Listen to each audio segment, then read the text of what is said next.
दोस्तों, पिछले महीने लोकसभा चुनाव के परिणाम में भारतीय जनता पार्टी को संसद के निचले सदन यानी लोकसभा में बहुमत नहीं मिला। लोकसभा में बहुमत का आंकड़ा 272 है, लेकिन भारतीय जनता पार्टी 240 सीटों पर सिमट गई। सरकार बैसाखियों के सहारे है और अब राज्यसभा में भी भारतीय जनता पार्टी बहुमत को खो चुकी है। राज्यसभा में 4 सदस्यों का कार्यकाल खत्म हो गया, जिसके बाद अब भारतीय जनता पार्टी के सदस्यों की संख्या महज 86 बची है। अगर एनडीए के सांसदों को देखा जाए तो एनडीए की सांसदों की संख्या अगर आप इसमें जोड़ लेंगे तो यह आंकड़ा 101 हो जाता है। दोस्तों, राज्यसभा में फिलहाल राज्यसभा की 19 सीटें खाली हैं जिन पर कोई सदस्य नहीं है, यानी बहुमत के आंकड़े से एनडीए 13 सीटें कम है, क्योंकि राज्यसभा में बहुमत का आंकड़ा 114 सीटों का है। यानी अब नरेंद्र मोदी के लिए कई बिल को पास करवाना, कई बिलों में अपनी मनमानी करना, यह नरेंद्र मोदी के लिए, उनकी सरकार के लिए मुश्किल हो जाएगा। जब राज्यसभा और लोकसभा दोनों में भारतीय जनता पार्टी के पास बहुमत था, तब भारतीय जनता पार्टी ने अपनी मनमानी करके, कई सांसदों को सस्पेंड करके कई बिल पास करा लिए। लेकिन अब आज की तारीख में स्थिति बदल चुकी है। लोकसभा में बीजेपी के पास बहुमत नहीं है।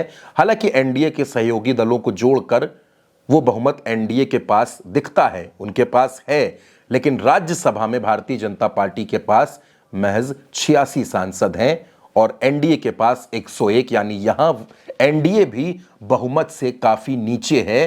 तो राज्यसभा में कई बिलों को पास कराने में भारतीय जनता पार्टी को, एनडीए को, नरेंद्र मोदी को मुश्किलों का सामना करना पड़ेगा।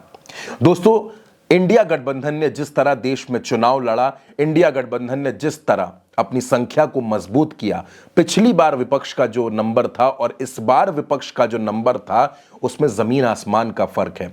आज की तारीख में विपक्ष के तमाम दलों के सांसदों की संख्या को अगर आप जोड़ लेते हैं तो यह आंकड़ा 250 के आसपास पहुंचता है। दोस्तों, यानी भारतीय जनता पार्टी और एनडीए के सामने इस बार एक मजबूत विपक्ष है और राज्यसभा में भाजपा और एनडीए कमजोर है।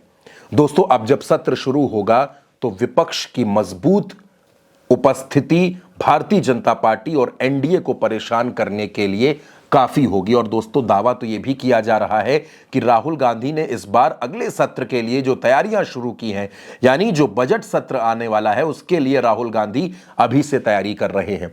राहुल गांधी नेता विरोधी दल है। राहुल गांधी इंडिया गठबंधन के तमाम दलों को एकजुट करके आगे चल रहे हैं और इस बार बजट सत्र के लिए राहुल गांधी ने अभी से रणनीति बनानी शुरू कर दी है। कुछ ही दिनों में राहुल गांधी तमाम दलों के साथ, उनके नेताओं के साथ, सांसदों के साथ अलग अलग मीटिंग्स करने वाले हैं, जिसमें यह रणनीति बनेगी कि इस बार सत्र में भारतीय जनता पार्टी को, नरेंद्र मोदी की सरकार को, एनडीए की सरकार को किस तरह से सदन के अंदर घेरा जाएगा, इसकी रणनीति भी राहुल गांधी बनाएंगे। और इधर राज्यसभा में भारतीय जनता पार्टी दोस्तों कमजोर है, यानी इसका नुकसान भारतीय जनता पार्टी को, एनडीए को जरूर उठाना पड़ेगा, क्योंकि राहुल गांधी पहले की अपेक्षा मजबूत हैं और विपक्ष के तमाम दल नरेंद्र मोदी के सामने इस बार मजबूती के साथ खड़े हैं। अब नरेंद्र मोदी को किन किन मुश्किलों का सामना करना पड़ेगा, कौन कौन से बिल होंगे जो अटक जाएंगे, ये सत्र में पता चलेगा। फिलहाल ये बड़ी बात है कि नरेंद्र मोदी को एक झटका पिछले महीने लगा लोकसभा के चुनाव परिणाम में, और एक झटका जुलाई में लग गया जब राज्यसभा में बीजेपी का बहुमत काफी नीचे चला गया। वो 86 सीटों पर रह गई है और एनडीए बहुमत से 13 सीटें कम है। दोस्तों,